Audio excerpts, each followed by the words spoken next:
యేసు ప్రభు వారి అతి శ్రేష్టమైన నామమున మీ అందరికీ వందనాలు తెలియజేస్తున్నాను. ఈ యొక్క వర్తమానం వినక మునుపు చిన్న ప్రార్థన చేసుకున్నా.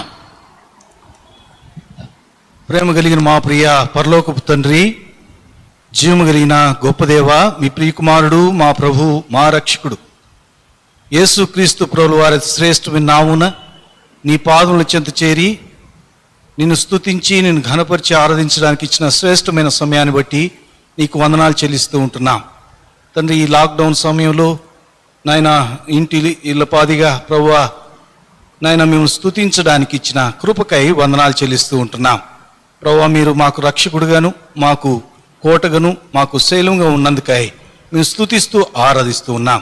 ఈ సమయంలో ప్రభువా నీ బలలో పాలు పొందక మునుపు ప్రభువా నీ యొక్క వాక్యమును ధ్యానించిన ఇంటుండగా నీ కృప చేత మమ్మలను నడిపించమని అడుగుతూ ఉంటున్నాం ప్రభువా. నీ యొక్క హెచ్చరికలను మాకు దయచేయండి నాయనా. ఈ యొక్క లాక్డౌన్ సమయంలో ప్రభువా మమ్మలను సిద్ధపరిచి రానున్న దినాలకు మమ్మల్ని ఆయత్తపరచనైనందుకై మేము స్తుతిస్తూ ఆరాధిస్తూ ఉన్నాం ప్రభువా. నీ యొక్క రాకడ అతి సమీపంగా ఉంటుండగా మమ్మల్ని అందరినీ సిద్ధపరచమని అడుగుతూ మీ కృప కలిగిన హస్తాలకు అప్పచెప్పుకుంటూ ఉన్నాం. అయోగ్యుడు నలుపుడు అంటున్నాను నేను శిలో చాటును మరుగుపరుచుకొని ఉండగా నీ మెల్లైన స్వరాన్ని వినిపించే సాధనంగా మాత్రమే వాడుకొని మహిమ పొందమని, మాకు ఏది అవసరమో అది మాత్రమే మా మధ్యలో ప్రత్యక్షపరచబడడానికి కృప చూపిస్తూ రావాల్సిందిగా కోరుతూ నీ కృప కలిగిన హస్తాలకు అప్పచెప్పుకుంటూ నీ రక్త ప్రోక్షణకి మమ్మల్ని తెచ్చుకుంటూ నాయన నీ యొక్క శిలో చాటును మరుగుపరుచుకునే సమయంలో ప్రభువా నీ స్వరాన్ని తేటగా మాకు వినిపింప చేయమని నీ కృప కలిగిన దయగలిగిన హస్తాలకు అప్పచెప్పుకుంటూ యేసు క్రీస్తు ప్రభువు వారి అతి శ్రేష్టమైన నామమున ప్రార్థించి స్తోత్రంతో సమర్పించి వేడుకుంటున్నాము తండ్రి, ఆమెన్. ప్రియులారా, యొక్క సమయంలో ఆదికాండం 35వ అధ్యాయంలో నుండి ఒక 2 వచనాలు మనము ధ్యానం చేసుకుందాం. ఆదికాండం 35వ అధ్యాయం మొదటి 3 వచనాలు. Genesis chapter 35 and verses from 1 to 3 మనము ఇది కలిసి చదువుకుందాం. దేవుడు యాకోబుతో, నీవు లేచి బేతేలుకు వెళ్ళి అక్కడ నివసించి నీ సహోదరుడైన ఏశావు ఎదుటి నుండి నీవు పారిపోయినప్పుడు నీకు కనబడిన దేవునికి అక్కడ బలిపీఠమును కట్టుమని చెప్పగా, యాకోబు తన ఇంటి వారితోనూ తన యొద్ద నున్న వారందరితోనూ మీ యొద్దనున్న అన్యదేవతలను పారవేసి మిమ్మల్ని మీరు శుచిపరుచుకొని మీ వస్త్రములను మార్చుకొనుడి. మనము లేచి బేతేలునకు వెళ్ళుదము. నా శ్రమదినమున నాకు ఉత్తరమిచ్చి నేను వెళ్ళిన మార్గమున నాకు తోడయుండిన దేవునికి బలిపీఠమును అక్కడ కట్టెదనని చెప్పెను. దేవుడు ఈ వాక్యమును దీవించి ఆశీర్వదించునుగాక. ఈ వాక్యాన్ని ధ్యానించక మునుపు కొద్ది మాటలు నేను గుర్తు చేయాలని కోరుతూ ఉన్నాను. ఈ లాక్డౌన్ సమయంలో ఈ యొక్క కరోనా వైరస్ మనకు ఎన్నో పాఠాలను నేర్పుతూ వస్తూ ఉంది. మనం ఇది గ్రహించిన వారంగా ఉండాలి. ఎందుకనంటే ఈ కరోనా వైరస్ అనగా జీవము లేని ఒక చిన్న కణం ఎంత విపత్తును తెచ్చిపెట్టిందంటే ప్రపంచం మొత్తాన్ని తలకిందులు చేసింది. నా జీవితంలో నేను పుట్టిన మొదలుకొని ఇప్పటి వరకు ఇటువంటి తెగులను నేను చూడలేదు, ఎవరు కూడా చూడలేదు. ప్రపంచమంతా ఒక్కసారే స్తంభింపజేసింది ఈ కరోనా వైరస్. కానీ ఈ కరోనా లేక COVID-19 ఎన్నో పాఠాలు నేర్పుతూ ఉంది. ఎన్ని అధికారమున్నా డబ్బున్నా అన్నీ వ్యర్థమని, అంతేకాదు ఎంత మంచి ఆరోగ్యం కలిగిన వాడైనా దాని ముందు తల్లడిల్లిపోయేవాడని గుర్తు చేస్తూ ఉంది. కాబట్టి ఎంతో గొప్ప అధికారం కలిగిన వారు కెనడా దేశంలో ఆ యొక్క ప్రైమ్ మినిస్టర్ జస్టిన్ రూడో అనే ఆయన యొక్క భార్యకు కూడా కరోనా వైరస్ వచ్చింది. అంటే ఎంత అధికారికైనా ఎంత డబ్బులున్నోడికైనా ఇది శాశ్వతం కాదని చెప్తూ ఉంది. ఈ లోకం శాశ్వతం కాదు. అంతేకాదు ఎంతో డబ్బులున్నవారు, ఎంతో ఖ్యాతి గడించిన వారు, ఎన్ని డబ్బులిచ్చి తమ రోగాలను బాగు చేసుకోవాలన్న తపన కలిగిన వారు అందరూ కూడా తల్లడిల్లిపోయారని ఈ యొక్క కరోనా వైరస్ చెప్తూ ఉంది. ఆ యొక్క ఇటలీ దేశంలో ఒక ఆయన 76 సంవత్సరాల వయసు కలిగిన ఆయన కరోనా వ్యాధి చేత బాధపడుతూ ఆయన వెంటిలేటర్ పెట్టబడి కొన్ని దినాలు అక్కడ హాస్పిటల్లో ఉన్నాడట. అయితే ఆ దేవుని కృప వలన అతను బాగుపడిన తర్వాత ఆయన దగ్గరకు ఆ యొక్క వైద్య నిపుణులు వచ్చారు. వచ్చి అడుగుతూ ఉన్నారు, అయ్యా ఇదిగో నీ బిల్లు, ఈ బిల్లు కట్టి వెళ్ళిపో అని చెప్తూ ఉంటే ఆ బిల్లును చూచి, ఆ హాస్పిటల్ బిల్లును చూచి ఏడవడం ప్రారంభించాడట. ఎందుకు ఏడుస్తున్నావయ్యా, డబ్బు కట్టలేవా అంటే, దీనికి 10 రెట్లు కట్టగలనండి, కానీ నేను వేరే దాని కొరకు ఏడుస్తున్నానంట. ఎందుకు ఏడుస్తున్నావయ్యా అంటే, నేను ఈ యొక్క గాలి పీల్చుకోవడానికి ఈ 14 రోజులు, ఈ 2 వారాలు నాకు ఇంత బిల్లు పడింది అంటే, నాకు 76 సంవత్సరాలుగా దేవుడిచ్చిన ఈ యొక్క స్వచ్ఛమైన గాలిని నేను పీలుస్తున్నాను, నా దేవునికి నేనెంత రుణస్తుణ్ణి అని ఏడవడం ప్రారంభించాడట. ప్రియ సహోదరి సహోదరుడా, అంటే సర్వాధికారి అయిన దేవుడు, సర్వశక్తిమంతుడైన దేవుడు నిన్ను నన్ను కాపాడుతున్నాడన్న విషయం గుర్తు చేస్తుంది ఈ యొక్క కోవిడ్-19. అంతేకాదు, ఈ యొక్క కోవిడ్-19 ఇంకోటి కూడా గుర్తు చేస్తుంది, ఎంత విద్య తెలిసిన వారైనా, వైద్యం తెలిసిన వారైనా దీని ముందు వాళ్ళు దిగదుడిపే అని గుర్తు చేస్తూ ఉంది. ఎంతోమంది వైద్యులు దీని బారిన పడి చనిపోయిన వారుగా ఉంటున్నారు. అంతేకాదు, ఎంతో మంచి ఆరోగ్యవంతులైన వారు కూడా దీని ముందు పడిపోయిన వారుగానే ఉంటున్నారు. అంటే ఒక చిన్న కణం అంత పని చేయగలుగుతుంది. దేవుడు ఎందుకు అనుమతించాడంటే, నీకు నాకు హెచ్చరికగా ఈ యొక్క కోవిడ్-19 నుంచినాడు. నిన్ను నన్ను మరి ఒకసారి మనము ఆయనకు పునః ప్రతిష్ఠించుకోవాలని చెప్పి మనము we have to rededicate our self అనే సంగతిని మనకు గుర్తు చేస్తూ ఉన్నాడు. కాబట్టి ఈ యొక్క కోవిడ్-19 నేర్పుతున్న పాఠాలు, లేక ఈ లాక్డౌన్ నేర్పుతున్న పాఠాలను మనం నేర్చుకోవాలి. ముఖ్యంగా విశ్వాసులమైన మనము నేర్చుకోవలసిన పరిస్థితి ఉంది. ఇక్కడ యాకోబు జీవితం కూడా మనలాగానే కనిపిస్తూ ఉంది. యాకోబు తన యొక్క ప్రయాణం ప్రారంభించినప్పటి నుండి ఆయన తన తండ్రిని మోసం చేశాడు, తన యొక్క అన్నను మోసం చేశాడు. తాను వెళుతూ ఉండగా ఒక స్థలానికి వచ్చాడు. ఆ స్థలం చీకటి పడింది. ఆ స్థలంలో నిలిచిపోయినాడు. ఒక రాయిని తలగడగా పెట్టుకుని పడుకున్నాడు. అప్పుడు ఒక దర్శనాన్ని చూచాడు. ఆ దర్శనం ఏంటంటే, అది దేవుని యొక్క దర్శనం. ఒక నిశ్చయం వేయబడింది. పరలోకానికి భూమికి ఈ యొక్క దేవదూతలు పైకి కిందకి ఎక్కుతున్నట్టుగా చూశాడు. ఇది నిజంగా దేవుని యొక్క గవినే, ఇది పరలోకపు గవిని, ఇది దేవుడు ఇక్కడ ఉన్నాడు అని చెప్పి, ఈ నిశ్చయంగా నన్ను క్షేమంగా తీసుకుని వస్తే ఇక్కడ ఒక మందిరాన్ని నిర్మిస్తానన్నాడు యాకోబుకు ఆ బేతెల్ అనుభవంలో అతను నేర్చుకున్నది కొద్దిగే అప్పటికి. ఎందుకనంటే తనకి ఇంకా నేర్చుకునవలసింది అనేకమైంది ఉంది. కానీ ఆయనకు తెలిసింది ఏంటంటే, దేవుడున్నాడు, దేవుడు నాకు దర్శనమిచ్చాడు అన్న సంగతి మాత్రమే ఆయనకు తెలుసు. బేత్ అనగా ఇల్లు లేక నివాసం, ఎల్ అనగా దేవుడు. దేవుని యొక్క నివాసం ఇక్కడ ఉందని గుర్తించగలిగాడు. అంటే కొంతవరకే గుర్తించాడు. అంటే అతనికి ఇంకా ప్రాక్టికల్గా తెలుసుకునవలసింది ఎంతో ఉంది. కాబట్టి దేవుడు అక్కడ నుండి బయలుదేరదీశాడు. అతను పద్దనరాముకు వెళ్ళాడు. అక్కడికి వెళ్ళేంత వరకు దేవుడు తోడుగా ఉన్నాడు. తర్వాత అక్కడ లాబాను చేత మోసగించబడ్డాడు. ఆ విధంగా అక్కడ తన భార్య బిడ్డలతో తిరిగి లాబాను దగ్గర నుండి తన యొక్క దేశానికి తిరిగి వెళ్ళమని దేవుని యొక్క ఆజ్ఞ ప్రకారంగా బయలుదేరినప్పుడు తన యొక్క భార్య బిడ్డలతో బయలుదేరినప్పుడు వెనక మామ వెంటాడుతూ ఉన్నాడు. గిలాదు అనే పర్వతం మీద వచ్చినప్పుడు వీరిద్దరూ కలుసుకున్నారు. ఇప్పుడు నువ్వు చేసిన పని ఏంటని గద్దించినప్పుడు అప్పుడు అంటాడు, దేవుడు నాకు తోడయుండిని ఎడల, బేతేలు దేవుడు నాకు తోడయుండిని ఎడల నీవు నిశ్చయంగా నాకు వట్టి చేతులతోనే పంపించి వేసేవాడివి అని చెప్తాడు. తర్వాత అక్కడ నుండి ఏశావు ఎదుర్కొంటాడు. ఏశావు తనను అన్నను మోసం చేసి వెళ్ళిన కారణం చేత ఏశావు చంపుతాడేమో అని భయపడ్డాడు. ఏశావుని ఎదుర్కోవడానికి భయపడ్డాడు. తన గుంపులుగా విడిపోయాడు. అక్కడ ఆయన దేవుని సేన 32వ అధ్యాయంలో ఆదికాండం 32వ అధ్యాయంలో దేవుని సేన మహనయీం అనే ప్రదేశంలో అతన్ని బలపరిచినప్పటికి కూడా భయంతో వణికిపోయాడు. ఈ భయంతో వణికిపోతూ తాను ఒంటరిగా ఆడయ్యాడు.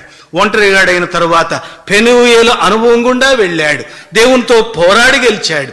ఇటువంటి అనుభవాలు అన్ని కలిగిన ఈ యొక్క యాకోబు తన పేరు మార్చబడింది. అప్పుడే మోసగాడు అని పేరు పెట్టబడిన యాకోబు తన యొక్క పేరును దేవుడు మార్చినాడు, ఇశ్రాయేలుగా చేసినాడు. ఈ ఇశ్రాయేలుగా చేయబడిన అనుభవం కలిగిన ఈ యొక్క యాకోబు తాను ఆ విధంగా ప్రయాణం చేస్తూ సుక్కోతుకు వచ్చాడు. అక్కడ షెకెము దగ్గర గుడారాలు వేసుకున్నాడు, ఒక ఇల్లు కట్టించుకొని అక్కడ ఉంటూ ఉన్నాడు. అక్కడ జరిగిన సంగతి ఏంటంటే 34వ అధ్యాయంలో తన జీవితంలో ఇంకొక మలుపు తిరిగింది. అదేంటంటే తన కుమార్తె ఆమె అక్కడ ఉన్న దేశపు కుమార్తెను చూడ వెళ్ళింది. 34వ అధ్యాయం 1వ వచనం, లేయా యాకోబును కనిన కుమార్తె అయిన దీనా ఆ దేశపు కుమార్తెలను చూడ వెళ్ళెను. ఇక్కడ చూడ వెళ్ళెను అనే మాట చూస్తున్నాం, లేక చూచుటకు వెళ్ళాను. ఇంగ్లీష్లో షీ వెంట్ టు సీ అని రాయబడింది. అదే హెబ్రీ భాషలో దాని అర్థం ఏంటంటే రాహ్ అనే మాట వాడబడింది. రాహ్ అనే మాటకు అర్థం ఏంటంటే ఆమె టు ఎంజాయ్, టు ఎక్స్పీరియన్స్ అనే అర్థం ఇస్తుంది. అంటే తాను అనుభవించినట్లుగా, ఆహ్లాదకరంగా ఆయన వాతావరణాన్ని అనుభవించినట్లుగా రాయబడింది. అంతేకాదు రాహ్ అంటే ఇంకొక అర్థం ఏంటంటే తనను తాను చూపించుకోవడానికి వెళ్ళింది. అంటే తాను ఎంత అందగత్తెనో చూపించుకోవడానికి వెళ్ళింది. ఈ దినాల్లో యవ్వన సహోదరి సహోదరులు ఈ లోకంలో అదే రీతిగా ఈ ఫ్యాక్షన్లకు, ఈ లోకం చూపించే భోగాల వైపు మనసు మళ్ళీ తిరిగిన వారుగా ఉంటున్నారు. ఇక్కడ జరిగిన ఘోరమైన తప్పిదం ఏంటంటే ఆమె ఆ విధంగా వెళ్ళడం ద్వారా ఆ షెకెము రాకుమారుడు ఆమెను ఇష్టపడి బలవంత పెట్టి ఆమెను చెరచినాడు. ఆ విధమైన భయంకరమైన స్థితిలోనికి దీనా వెళ్ళింది. ఆమె వెళ్ళడం మాత్రమే కాకుండా తన అన్నలను ఆమె హంతకులుగా చేసింది. ఇటువంటి భయంకరమైన పరిస్థితుల్లో యాకోబు ఉంటున్నాడు. ఏమి చేయాలో అర్థం కావడంలే. తన కుమారులేమో కోపంతో తమ చెల్లెలకు జరిగిన అన్యాయానికి కక్షను తీర్చుకున్నారు. ఇప్పుడు చుట్టూనున్న అన్యులు వారిని చంపేస్తారేమో అని భయం. ఇటువంటి భయం మధ్యలో ఇక్కడ 35వ అధ్యాయంలో దేవుడు యాకోబుతో చెప్తున్నాడు, నీవు లేచి బేతేలునకు వెళ్ళి అక్కడ నివసించు. ఈ మాటకు లోబడి ఏమంటున్నాడో చూడండి. 2వ వచనంలో యాకోబు తన ఇంటి వారితోనూ తన యొద్దనున్న వారితోనూ మీ యొద్దనున్న అన్ని దేవతలను పారవేసి మిమ్మును మీరు శుచిపరచుకొని మీ వస్త్రములను మార్చుకొనుడి, మనము లేచి బేతేలునకు వెళ్ళుదాము. ఇది మనకు ముఖ్యాంశంగా ఉంది. మనము లేచి బేతేలునకు వెళ్ళుదాం. నీవు నేను లేచి బేతేలునకు వెళ్ళవలసిన వారంగా ఉంటున్నాం. బేతేలు అనగా మనం చూసినాం దేవుని మందిరం, లేక దేవుని నివాస స్థలం, దేవుని యొక్క నివాస స్థలం. కాబట్టి ఈ బేతేలు నూతన నిబంధనలో మనం చూస్తే మనము ఆత్మ మందిరం. మొదటిగా వ్యక్తిగత విశ్వాసి ఆత్మ మందిరం.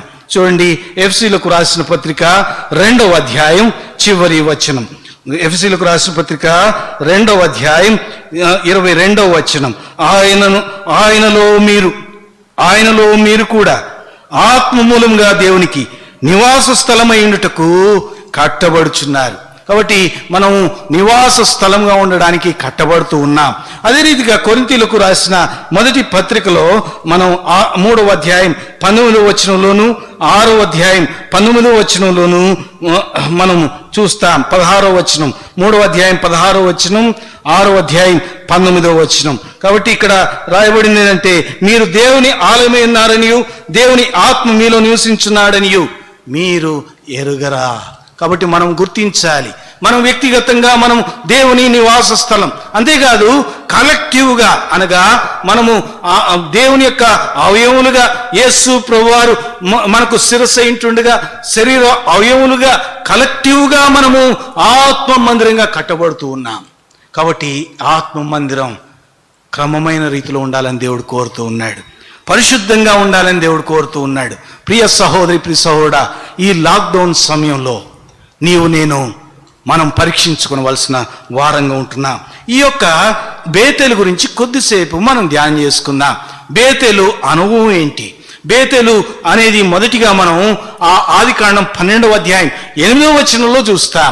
అబ్రహాము గుడారం వేసిన స్థలం, అబ్రహాము ప్రార్థించిన స్థలం. It's the place of prayer. కాబట్టి ఇది ప్రార్థించిన స్థలంగా ఉంది.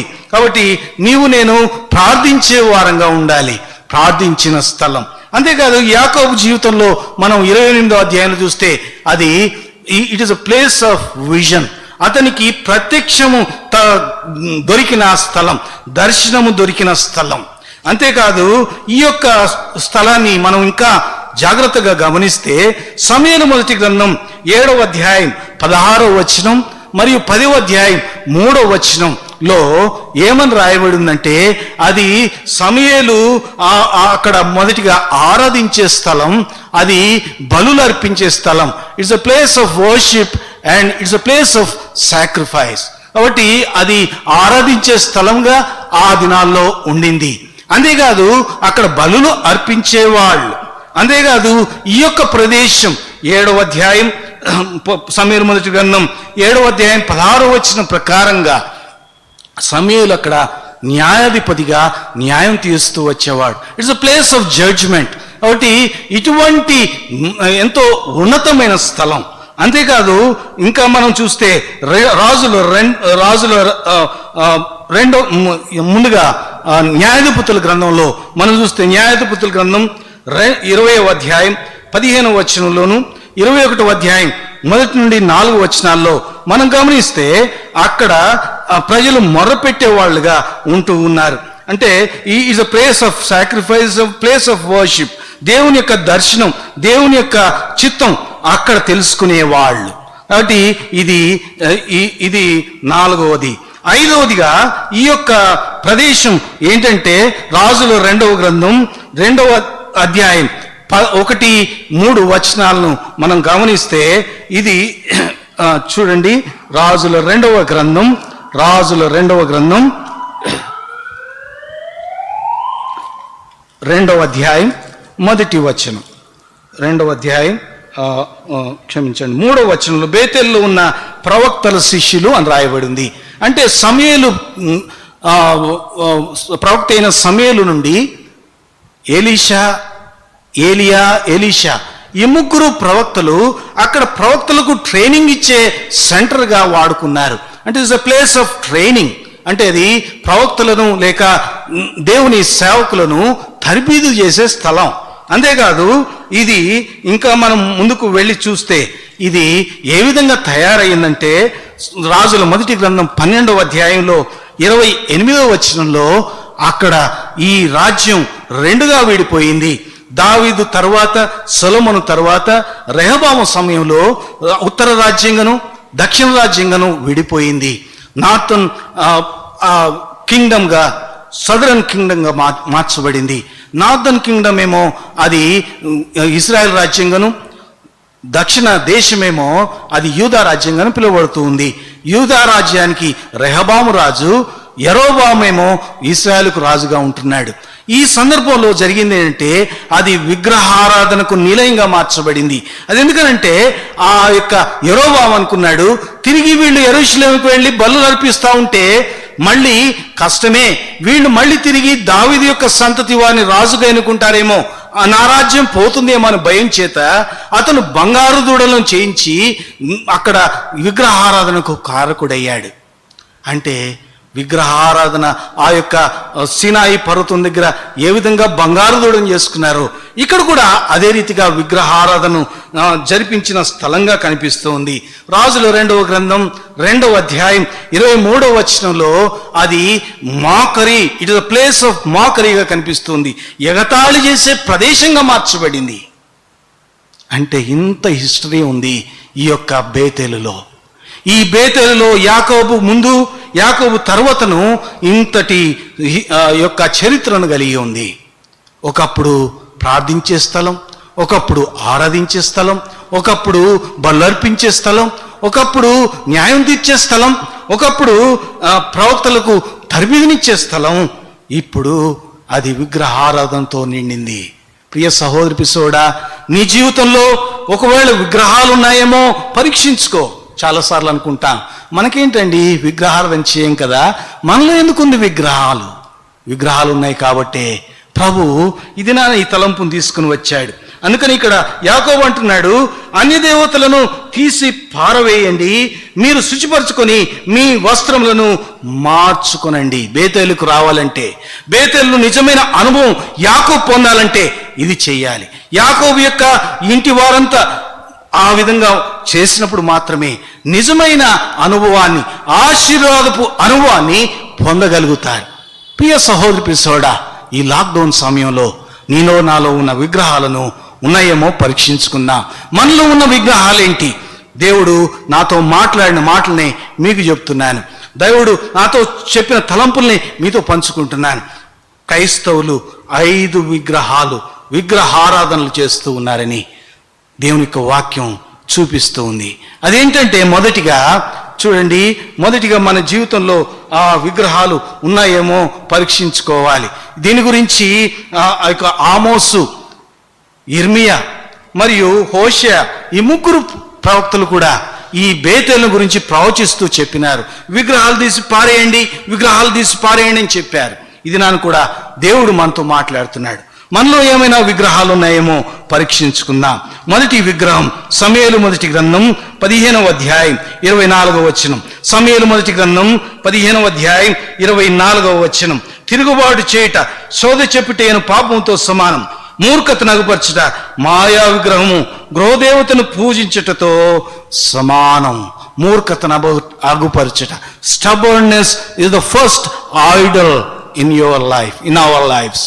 మన యొక్క జీవితంలో మూర్ఖతను అగుపరచుట, చెప్పినా గాని ఎన్నిసార్లు గద్దించినా లోబడని మనస్తత్వం కలిగితే నీలో మూర్ఖత్వం ఉందని గ్రహించు. మూర్ఖత మాయా విగ్రహంతో సమానం. ప్రియ సహోదరి, ప్రియ సోడా, ఇక్కడ సౌలు మూర్ఖతను చూపిస్తున్నాడు. అమాలేకులందరినీ చంపి రావాలని చెబితే ఈ యొక్క సౌలు అగబు రాజును ఆ విధంగానే ఉంచేసి మంచి గొర్రెలను, ఆ యొక్క పశువుల్లో ఉంటున్న శ్రేష్టమైన వాటిని ఉండనిచ్చి ఇప్పుడు అంటున్నాడు, నేనేం చేయలేదు, ప్రజలే దీన్ని చేశారంటున్నాడు. ఎంత విచారకరమైన సమయం. ఒక నాయకుడు చేయవలసిన పని ఒప్పుకోవాలి, తప్పును ఒప్పుకోకుండా కప్పుకుంటున్నాడు. అప్పుడు సమయంలో అంటాడు, ఈ గొర్రెల అరుపులు, ఈ యొక్క ఎడ్ల రంకెలేంటయ్యా అంటున్నప్పుడు మౌనం వహించాడు. ఆ సందర్భంలో అంటున్న మాట, మూర్ఖతను అగుపరచుట మాయా విగ్రహం పూజించుతో సమానం. దేవుడు ఎన్నిసార్లు నిన్ను గద్దించాడు, నిన్ను ఎన్నిసార్లు ఒక విషయంలో గద్దించాడు, నీ యొక్క పాపం గురించి ఎన్నిసార్లు గద్దించినా ఇంకా నీవు ఆ విధంగానే ఉంటే ప్రభు ఈ లాక్డౌన్ పీరియడ్ నీ కొరకే అనుమతించాడు, ఇంకా కొనసాగిస్తున్నాడు. ఎందుకంటే నీవు బేతేలుగా మార్చబడాలి, బేతేలు అనుభవం నీలోకి రావాలని దేవుడు కోరుతూ ఉన్నాడు. ఓ ప్రియ సహోదరి, ప్రియ సోడా, ఇంకా పాపం అనేది నీలో ఉందా? మూర్ఖతను అగుపరచుట పాపంతో సమానం, విగ్రహ పూజతో సమానం. నీలో పాపాన్ని ఉంచుకున్నావా? ప్రభు దగ్గర ఒప్పుకోవా? ప్రభు దగ్గర ఒప్పుకొని క్షమాపణ పొందవా? నీ జీవితం ఆ విధంగానే ఉంటుందా? తిరుగుబాటు చేసే వ్యక్తిగానే ఉంటావా? ప్రియ సహోదరి, ప్రియ సోడా, దేవుడు నేరుగా నీతో మాట్లాడుతున్నాడు. ఒకవేళ నీవు తీసుకోకపోతే ప్రమాదం. ప్రియ సహోదరి, ప్రియ సహోడా, నీ యొక్క అన్య దేవతలను పారవే అని చెప్తున్నాడు. నీవు పారవేయడానికి సిద్ధమేనా? దేవునికి లోబడవా? దేవునికి లోబడితే నీకు ఆశీర్వదిస్తాడు. బేతేలు ఈ విధంగా బేతేలులో యాకోబు లోబడ్డాడు కాబట్టి బేతేలుకు వచ్చేటప్పటికి ఆయన్ను ఆశ్రయించి నిజంగా నేను ఆశీర్వదిస్తాను. చూడండి, ఆయన దేవుడు ఏమంటున్నాడు చూడండి, 35వ అధ్యాయం 11వ వచనం. మరియు దేవుడు, నేను సర్వశక్తి కలిగిన దేవుడను, నీవు ఫలించి అభివృద్ధి పొందుము, జనముల సమూహమును నీ వలనరును, రాజులను నీ గర్భవాసను పుట్టెదరు. దేవుడు ఆశీర్వదించాడు. ఆ ఆశీర్వాదం నీకు కావాలంటే విగ్రహాన్ని పారవేయి. రెండవ విగ్రహం, అతి భయంకరమైన విగ్రహాన్ని మనం చూడబోతూ ఉన్నాం. ఈ యొక్క మూర్ఖతకు ఒక ఉదాహరణ చెప్తాను. నాబాలు అనేవాడు బహుమూర్ఖుడు. నాబాలు యొక్క ఆ యొక్క మందను కాపాడారు ఈ యొక్క దావీదు యొక్క సేన, దావీదు యొక్క అనుచరులు. ఆ కృతజ్ఞత కూడా లేకుండా వీడు ఏం చేసినాడంటే, దావీదు తనకు కావాలని, తనకు భోజనం కావాలని అడిగినప్పుడు తను తృణీకరించాడు. నీకు ఇవ్వాలా నేను, నీకు ఇవ్వాల్సిన వాడు అని మూర్ఖపు మాటలు మాట్లాడినాడు. ఇటువంటి మూర్ఖపు మాటలు మాట్లాడిన వానికి ఏం జరిగిందో మనకు తెలుసు. ప్రియ సహోదరి, ప్రియ సహోదరుడా, మూర్ఖతనకు పరచుట మాయ విగ్రహం గృహదేవతను పూజించుటతో సమానం.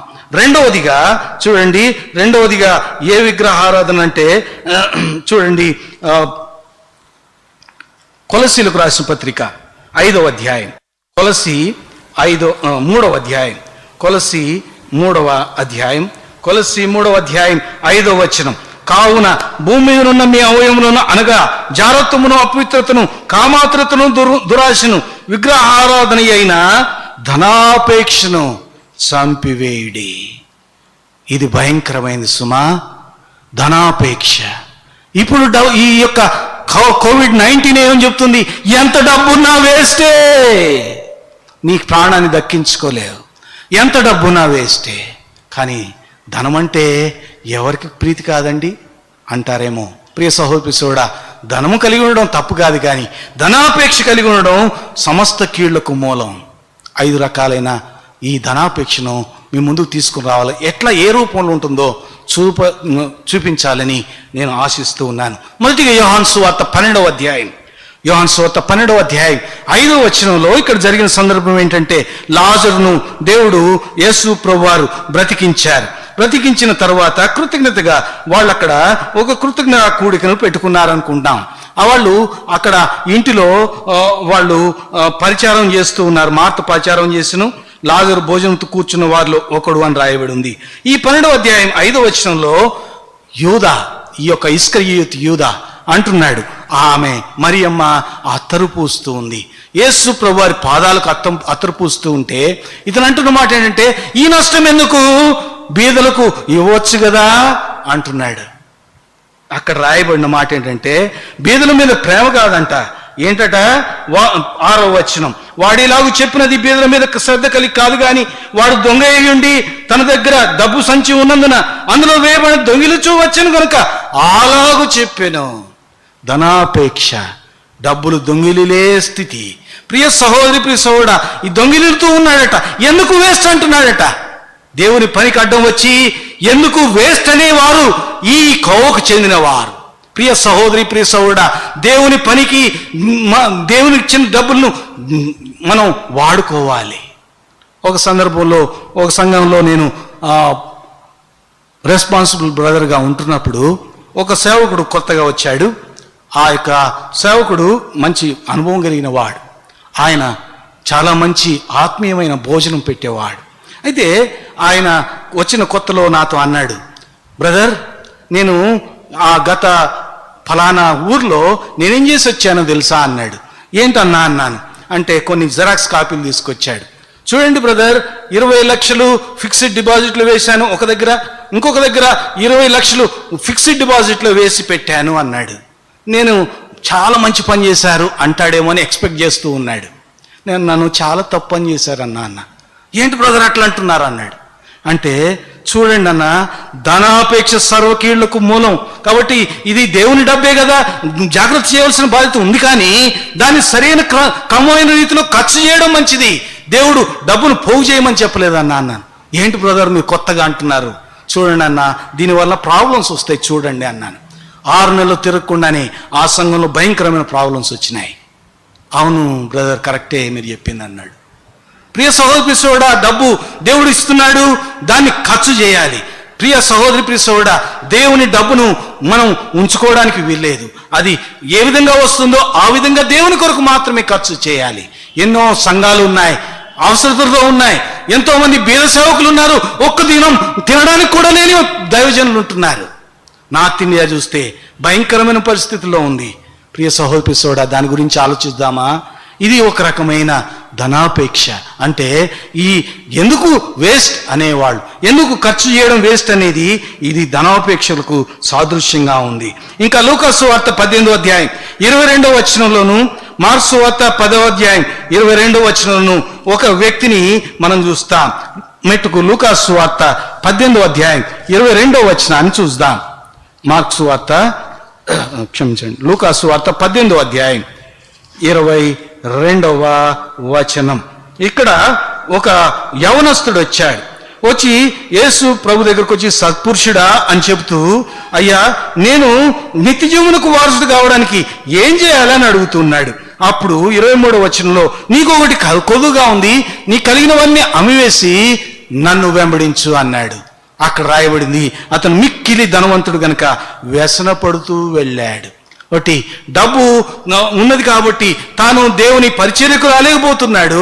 అంతేకాదు తను డబ్బు ఎంతో ప్రేమిస్తున్నాడు కాబట్టి, డబ్బు అంటే వ్యామోహం కలిగింది కాబట్టి అది వదులుకోలేకపోతున్నాడు. ఇటువంటి పరిస్థితుల్లో ఉంటున్నాడు. ప్రియ సహోదరి, ప్రియ సోదరుడా, ఎంతో ఆశగా ఆసక్తిగా దేవుని యొక్క మందిరంలో పనిచేస్తూ ఉండవచ్చు. డబ్బు దగ్గరికి వచ్చేటప్పటికి మనం ముందుకు రాకపోవచ్చు. బ్రదర్, ఈ అవసరతకు ఏదైనా మీరు సహాయం చేయగలరా అంటే, అన్నా నేను చేయలేనన్నా అనే పరిస్థితులు ఉన్నావేమో. ఉన్నా కానీ నీవు చేయలేని పరిస్థితిలో ఉంటున్నావేమో. ప్రభు నీతో మాట్లాడుతున్నాడు, నాతో మాట్లాడుతున్నాడు. ప్రియ సహోదరి, ప్రియ సోదరుడా, మనందరితో ప్రభు మాట్లాడేది ఏంటంటే, ఈ యొక్క యవనస్తుడిలాగా నీవు నేను డబ్బును కూర్చుకొనుక, డబ్బును దేవునికి అర్పించడానికి మనల్ని మనము సజీవయాగంగా సమర్పించుకోవాలని దేవుని యొక్క వాక్యం బహుస్పష్టంగా చెప్తోంది. ఇది ధనాపేక్షకు రెండవ ఉదాహరణ. మూడవ ఉదాహరణ లూకాసు సువార్త 12వ అధ్యాయం 19వ వచనంలో ఒక ధనవంతుడైన వ్యక్తిని గురించి యేసు ప్రభువు చెప్తున్నారు. బాగా విస్తారమైన పంట పండిందట. దాన్ని చూచి దేవుని స్తుతించడానికి బదులుగా అతను సుఖించుము, తాగుము, సంతోషించుమని తన మనసుతో, తన హృదయంతో చెప్పుకుంటున్నాడు. ప్రియ సహోదరి సోడా, కావో పివో మజా కరో అనే వారి గుంపుకు సాదృశ్యంగా ఉంది. ప్రియ సహోదరి, ప్రియ సహోదరుడా, నీ నా జీవితంలో ఇటువంటి స్థితిలో ఉన్నావా? ఒకవేళ నువ్వు ఆ విధంగా ఒకప్పుడు ఉంటే ఈ లాక్డౌన్ నీకేమని చెప్తుందంటే, నీకు శాశ్వతం కాదు. అక్కడ అంటాడు, వెరివాడా, ఇది నువ్వు ఈ రాత్రి నీ ప్రాణం నడుచున్నారు, నువ్వు సంపాదించిందంత ఏమవుతాయి? కాబట్టి ప్రియ సహోదరి సోడా, సాధ్యమైనంత వరకు ప్రభు యొక్క సేవకు మనం ప్రోత్సహించాలి. దేవునికి ఇవ్వడానికి మనం ప్రయత్నించాలి. ఇది రెండవ విగ్రహం, ధనాపేక్ష.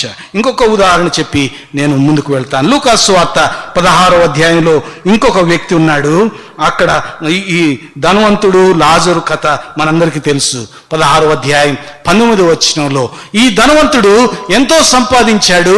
తాను తినే తిండి, తన రొట్టె ముక్కలు తింటూ బల్ల మీద కూర్చుని తింటూ ఉంటే కింద పడిన రొట్టె ముక్కలను తీసుకునేవాడు ఈ లాజరు.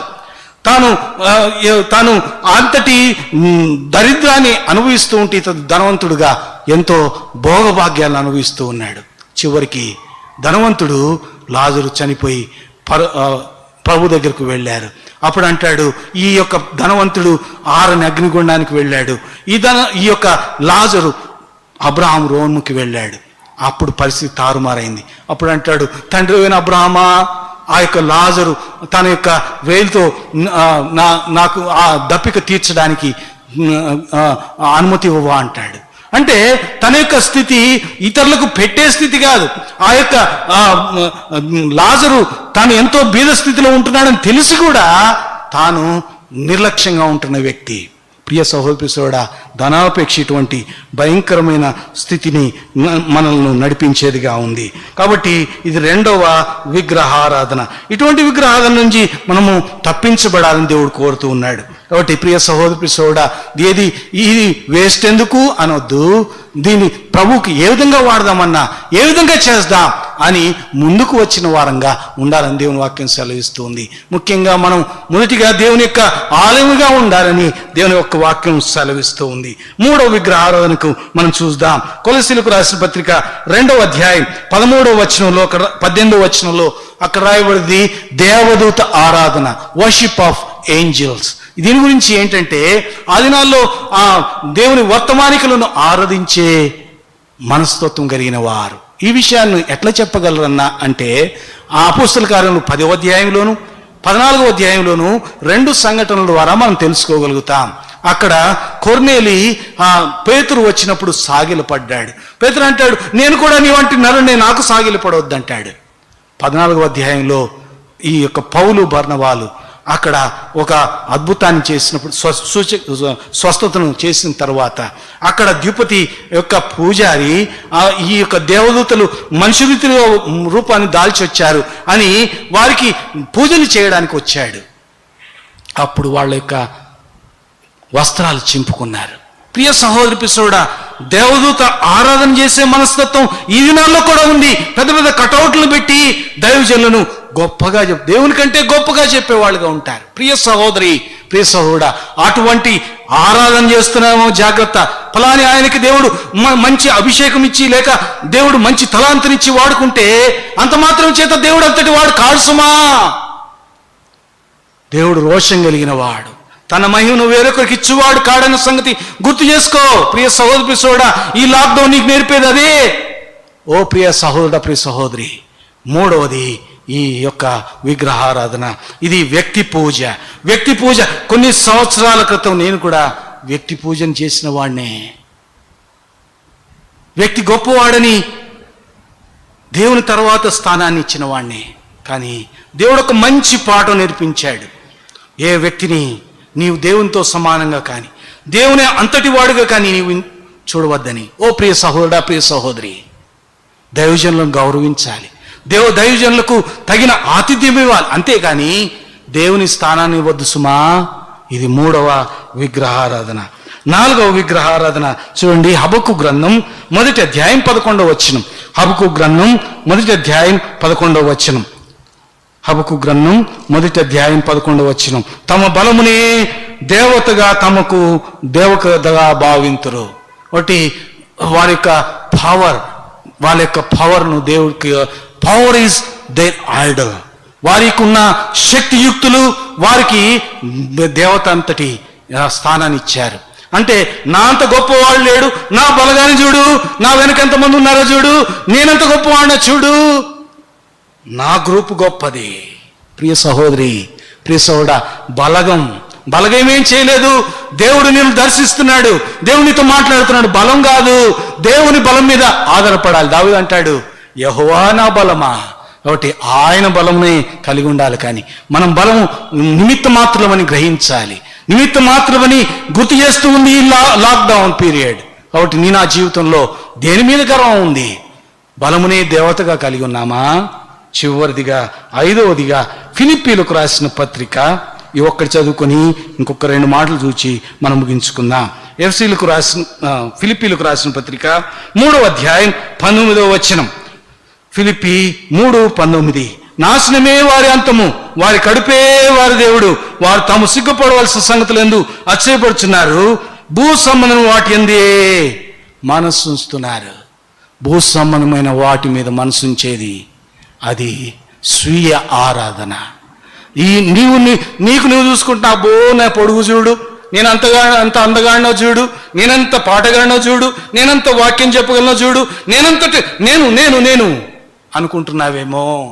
ఓ ప్రియ సహోదరి, ప్రియ సహోదరుడా, ఇక్కడ దేవుని ఒక్క వాక్యం సెలవుస్తుంది, వారి కడుపే వారి దేవుడు, భూ సంబంధమైన సంగతులను బట్టి అతిశయిస్తున్నారు అని దేవుని వాక్యం సెలవుస్తుంది. వారు సిగ్గుపడవలసిన సంగతుల్లో అతిశయించే వారికి ఉంటున్నారు. నీవు ఒకవేళ ఆ గుంపులో ఉన్నావా? నేను ఆ గుంపులో ఉన్నానా? పరీక్షించుకుందాం. భూ సంబంధమైన వాటి మీద మనసు ఉంచుతున్నావా? శ్రేష్టమైన వాటి మీద మనసు ఉంచుతున్నావా? బిల్డింగుల మీద మనసు ఉంచుతున్నావా? డబ్బు మీద మనసు ఉంచుతున్నావా? నీ పదవి మీద మనసు ఉంచుతున్నావా? అబ్బో నేనైతేనన్నా, వీళ్ళిట్లా చేస్తున్నారు కానీ నేనైతేనా ఏం చేసేవాడినో తెలుసా? అబ్షాలోం మనస్తత్వం కలిగిన వాళ్ళు, ఈ కోవకు చెందిన వాళ్ళు. అబ్షాలోం అంటున్నాడు, నా తండ్రి అట్లా చేస్తున్నాడు, అయ్యో ఎంత బాధలో ఉన్నారయ్యా, మిమ్మల్ని నేను ముద్దు పెట్టుకుంటాను, మిమ్మల్ని ఆదరిస్తాను, అయ్యో నేనుంటే ఎంత బాగుండేది ఆ పొజిషన్లో అన్నాడు. ఓ ప్రియ సహోదరుడా, పొజిషన్ కొరకు చూస్తున్నావా? పొజిషన్ కొరకు ఎక్కడెక్కడికో వెళుతున్నావా? ఏమేమో పనులు చేస్తున్నావా? అవన్నీ వ్యర్థం. దానివల్ల ఏం రాదు నీకు. దానివల్ల నీకు మనశ్శాంతి ఉండదు, మిగతా వారికి మనశ్శాంతిని కలిగించవు. జాగ్రత్త, ప్రభువు నిన్ను దర్శిస్తున్నాడు. ఎన్నిసార్లు గద్దించినా లోబడిన వాడు ఏమవుతాడు? జాగ్రత్త. ప్రియ సహోదరుడా, నా మాటలు కాదు సుమా, ప్రభువు నాకే చెప్పాడా చెప్తున్నాను. ఎవరిని నేను చూడను, నా మనస్తత్వం అంతే. ప్రభువు చెప్పింది మాత్రమే చెప్తాను. నీవు స్వీయ ఆధార్ధికుడువా? నీకు నీవే ఘనంగా ఎంచుకుంటున్నావా? అందరితో కలిసి పరిచర్య చేయడం నీకు ఇష్టం లేదా? ప్రభు నీతో మాట్లాడుతున్నాడు. ఈ లాక్డౌన్ పీరియడ్ నీకోసమే సుమా. ఇక్కడ యాకోబు తన యొక్క పరివారంతో అంటున్నాడు, మనము లేచి బేతేలునకు వెళదాము, నా శ్రమ దినమును నాకు ఉత్తరం ఇచ్చి నేను వెళ్ళిన మార్గం నాకు తోడైన దేవునికి బలిపీఠం అక్కడ కట్టెదను. ఇక్కడ కట్టెదను అనే మాట హీబ్రూ భాషలో ఆసా అనే మాట వాడబడింది. ఆది కాండాన్ని మంచిగా ధ్యానం చేశారు కదా.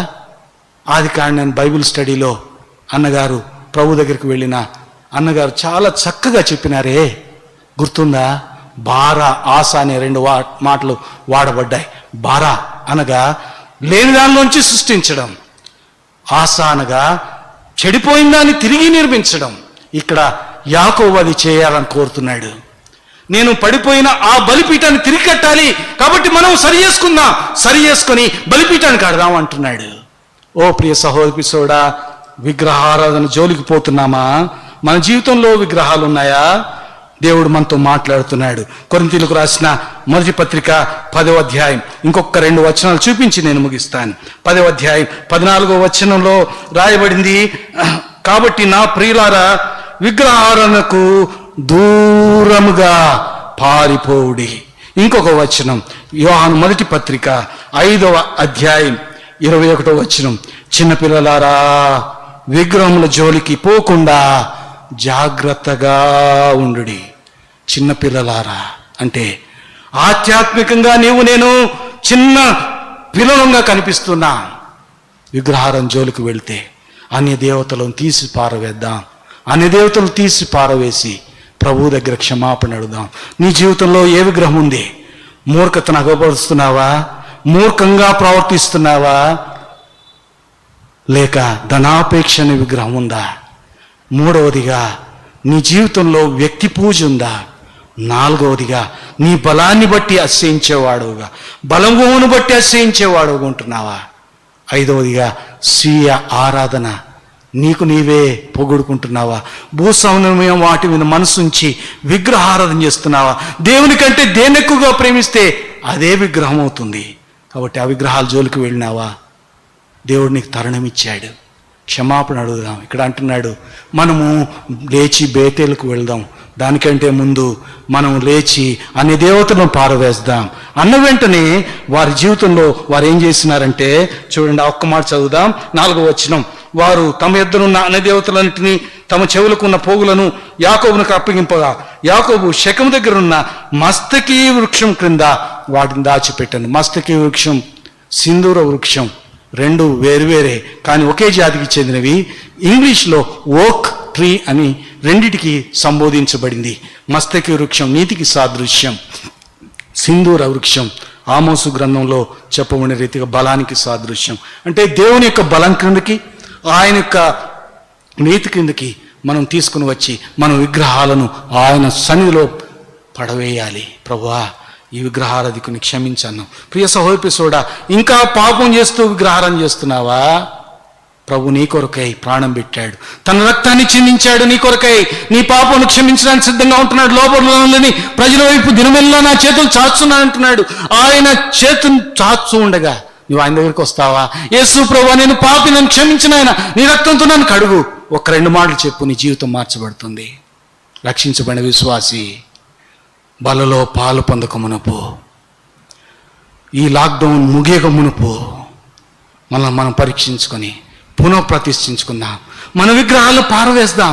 ఏ ఒక్కరం గొప్పవారం కాదు, అందరం తప్పిపోయిన వారమే. క్షమాపణ అడుగుదాం, ప్రభు దగ్గర క్షమాపణ అడుగుదాం, సహోదరులకు క్షమాపణ అడుగుదాం, కలిసి పనిచేద్దాం, ప్రభువును స్తుతిద్దాం, ప్రభువును ఆరాధిద్దాం, ప్రభువును ఘనపరుద్దాం. మన ద్వారా, మన సాక్ష్యం ద్వారా ప్రభు హెచ్చించబడతాడు. ఆ విధంగా ప్రభు మనకు సహాయం చేయను గాక. యాకోబు చేసిన పన్నే మనం కూడా చేద్దాం గాక. యవనస్తులుగా మనం ఒకవేళ తప్పిపోయిన జీవితం కలిగి ఉన్నామేమో పరీక్షించుకో. లోక భోగాల వైపు నీ మనసు ఉందేమో, లోకపు స్నేహితులతో ఉందేమో, ఇప్పుడు తీర్మానం చేసుకో. ఈ లాక్డౌన్ అయిపోయిన తర్వాత ప్రభువుతో నీ సమయం గడుపుతానని, ఈ శాశ్వతం కాదని లాక్డౌన్ మనకు నేర్పుతోంది. లాక్డౌన్ ఇంకా కొన్ని నెలలు పడవచ్చు. మనం సమూహంగా కూడా ఆరాధించలేకపోవచ్చు. ఇంటిలో మనం ఆరాధించే సమయంలో ఇది గుర్తు తెచ్చుకున్నాం, ప్రభువా విగ్రహారాధన నుండి తప్పించు, క్షమించు నాయన అని క్షమాపణ అడిగితే ప్రభు మనల్ని క్షమించి మనను ప్రతి సమస్త దుర్నీతి నుంచి పవిత్రులుగా చేయగలడు. యేసు రక్తం ప్రతి పాపను కడిగి పవిత్రులుగా చేస్తుంది. దేవుడు నిన్ను ఆ విధంగా చేసి మనలందరినీ పవిత్రపరిచి బేతేలులో మనం స్తుతించినట్లుగా, బేతేలులో వలె మనం ఆరాధించినట్లుగా ప్రభు మనకు సహాయం చేయను.